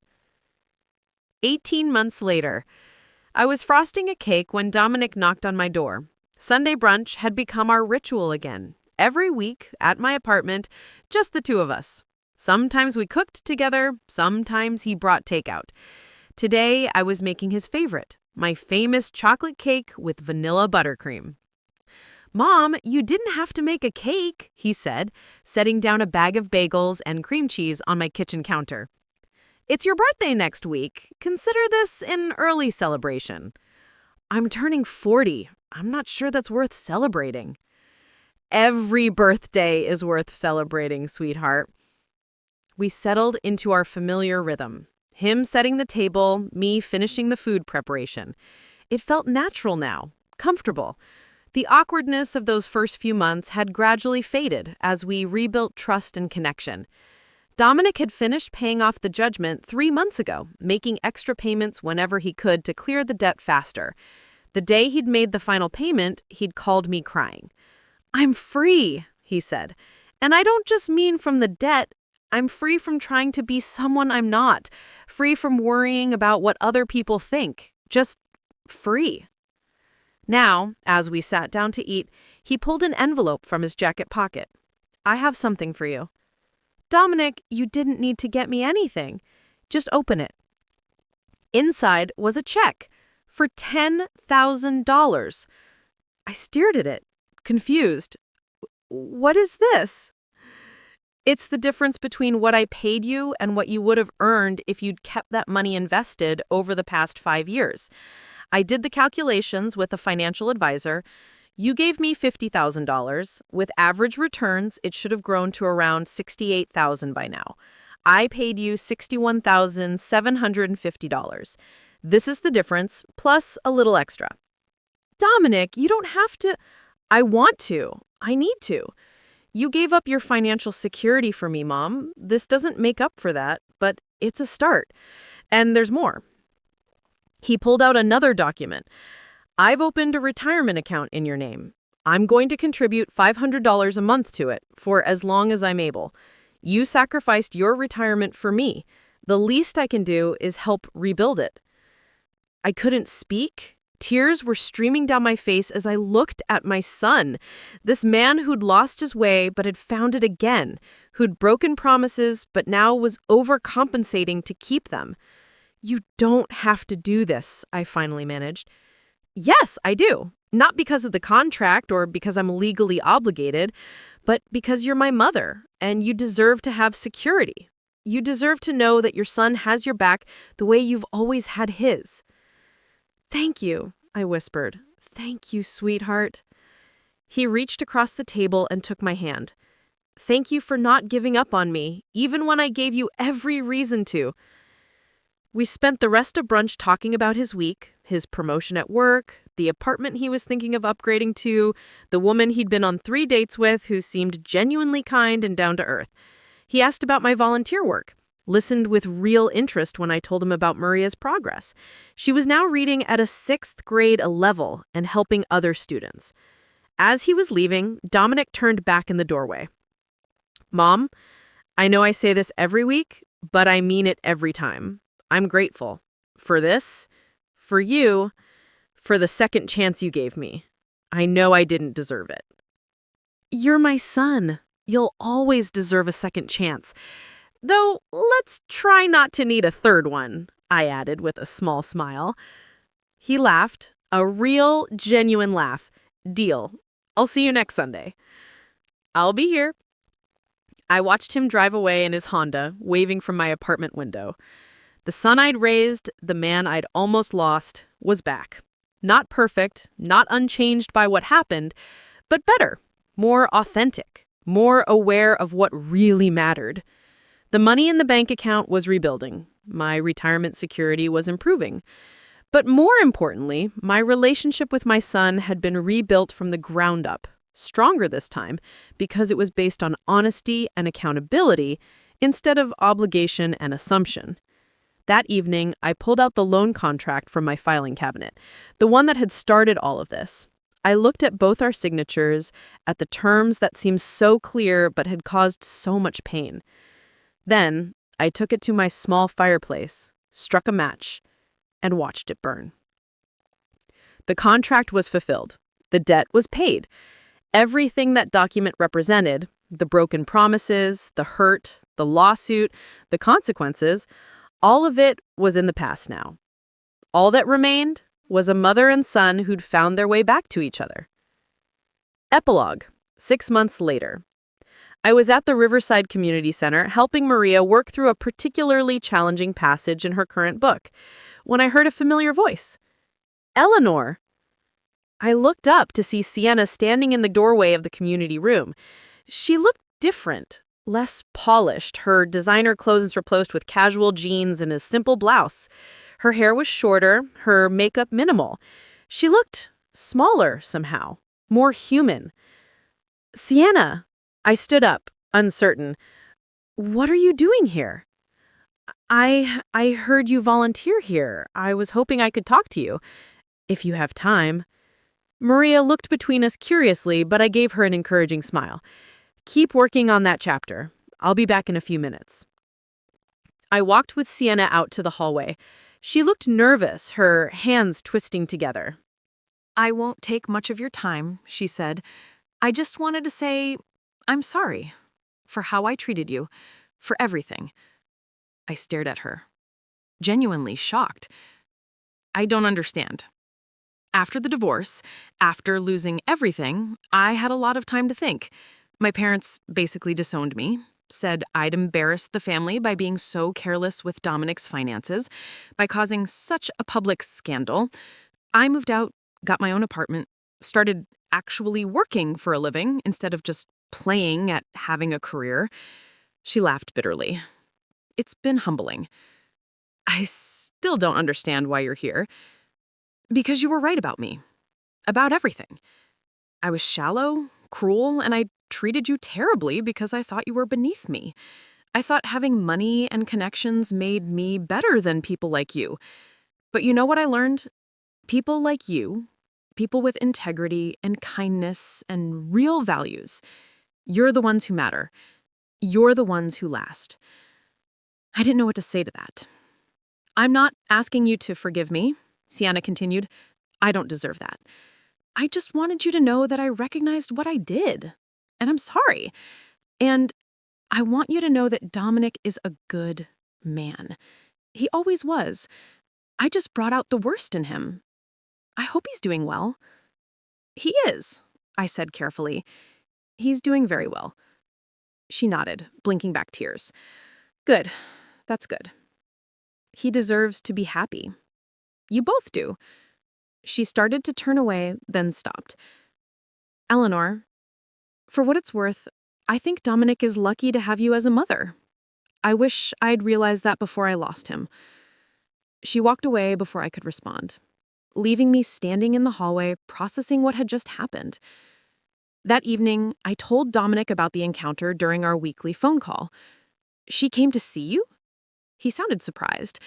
I had no idea she was even in town. I thought she moved to California. She came back, apparently, and she apologized, quite genuinely, I think. Wow, I don't know what to say to that. You don't have to say anything. I just thought you should know. She seems to be doing some genuine self-reflection. That's more than I would have expected from her. He paused. Does it change anything? How you feel about everything that happened? I thought about that. No, an apology doesn't undo the hurt, but it does help me understand that people can change, that hitting rock bottom can sometimes be the wake-up call someone needs to become who they're meant to be. Like me, Dominic said quietly. Like you. You lost everything, and you used it as an opportunity to rebuild yourself into someone better, someone authentic, someone I'm incredibly proud of. I learned it from you, Mom. You showed me what real strength looks like when you refuse to accept being treated badly anymore. when you stood up for yourself, even though it cost you your relationship with me for a time. That took courage I didn't appreciate at the time. After we hung up, I sat at my kitchen table, the same table where I'd discovered that loan agreement 18 months ago, where I'd made the decision to hold my son accountable, where so much pain and healing had begun. I thought about Sienna's apology, about Dominic's transformation, about my own journey from invisible victim to empowered survivor. None of it had been easy. All of it had been necessary. Rolling her eyes at me that night at dinner had cost Sienna everything: her marriage, her lifestyle, her family's approval, her sense of superiority. But maybe, just maybe, it had given her something more valuable: self-awareness and the opportunity to become a better person. And rolling out that loan, demanding accountability, refusing to accept less than I deserved, standing up for my own dignity, had cost me my relationship with my son for a time, but it had given me back something I'd lost along the way: my self-respect. And eventually it had given me back my son too. A better version of him, one who valued integrity over appearances, who kept his promises, who understood that love wasn't about convenience or conditions. I pulled out my laptop and opened my banking app. The retirement account Dominic had opened for me now had $3,500 in it, 7 months of contributions. It wasn't much yet, but it was growing. And more importantly, it was proof that my son had learned what really mattered. I thought about that dinner 18 months ago, about Sienna's eye roll that had changed everything, about how one moment of disrespect had set off a chain reaction that destroyed a marriage, cost a fortune, broken a family, and then slowly, painfully, rebuilt it all on a stronger foundation. Was it worth it? Was $60,000 and 18 months of pain worth what we'd gained? I looked at my phone, at Dominic's message, at the evidence that my son had found his way back to his values, back to himself, back to me. Yes, it was worth every penny and every tear. Because in the end, I hadn't just rolled out a loan. I'd rolled out a lesson about dignity, integrity, and the difference between being loved and being used. And that lesson had changed both of our lives for the better. The end. Thank you for following my story to the very end. If you've ever been made to feel small by family members, if you've ever struggled with whether to stand up for yourself or keep the peace, I hope my story showed you that your dignity matters, that accountability matters, that sometimes the most loving thing you can do is refuse to be treated badly. Comment below about your own experiences. Have you ever had to hold a family member accountable? How did it turn out? And please, let me know what country you're watching from. I'd love to see how far this story has traveled. Remember, being kind doesn't mean being a doormat. You can love someone and still expect them to treat you with respect. Until next time, take care of yourselves and each other.